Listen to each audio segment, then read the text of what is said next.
This is the Circus Maximus.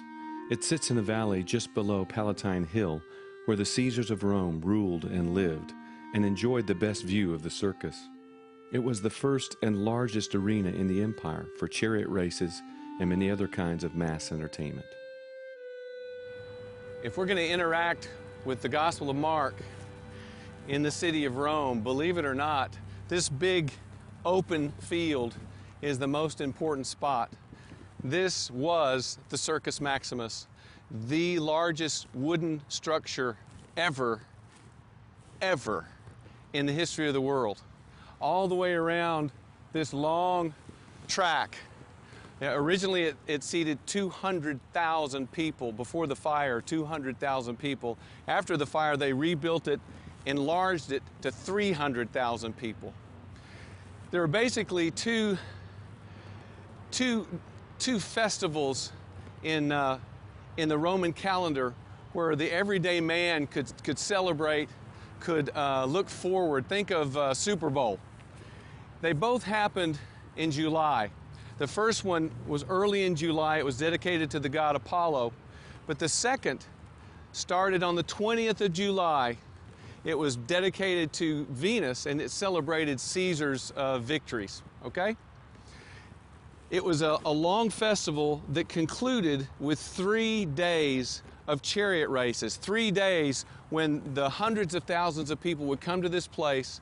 They would watch chariot teams of varying size, 2-horse teams, 4-horse teams, believe it or not, 10-horse teams, a chariot with 10 horses pulling it, 4 teams doing 7 laps around this huge stadium. 200,000 people screaming at the top of their lungs. I mean, it's the Super Bowl. It's the Super Bowl. Okay, what happens on the 19th of July? They're raking the sand. They're preparing for this festival, and a fire breaks out. It breaks out right over there where the new excavations are. If you can see that stonework. There was a stone foundation that went all the way around the Circus Maximus, and the wooden seating was built on top of that. The fire began there on the 19th. On the 19th. And it very quickly set this entire wooden structure, the largest wooden structure ever built in the world. This whole area was on fire. Then the fire went up the Palatine Hill, went that way, burned, practically the whole city was destroyed. This is very important, believe it or not, if you're going to understand the Gospel of Mark, because what happened is after the fire was put out, people began to blame Nero, the Emperor Nero. We need to get into his mind later on.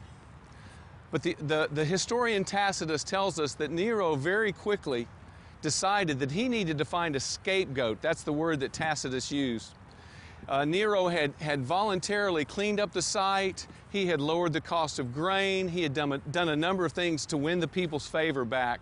But everyone realized, everyone decided that Nero had set that fire. He wanted to clear out the slum areas, build himself a larger house. He wanted to rename the city Neronius after himself. So the people start to blame Nero, and he decides that he's going to blame the Christians. That's when Christian persecution began, when a fire started in that corner, July 19th, 64 AD. That's when persecution became a reality, and that's the immediate context for the Gospel of Mark.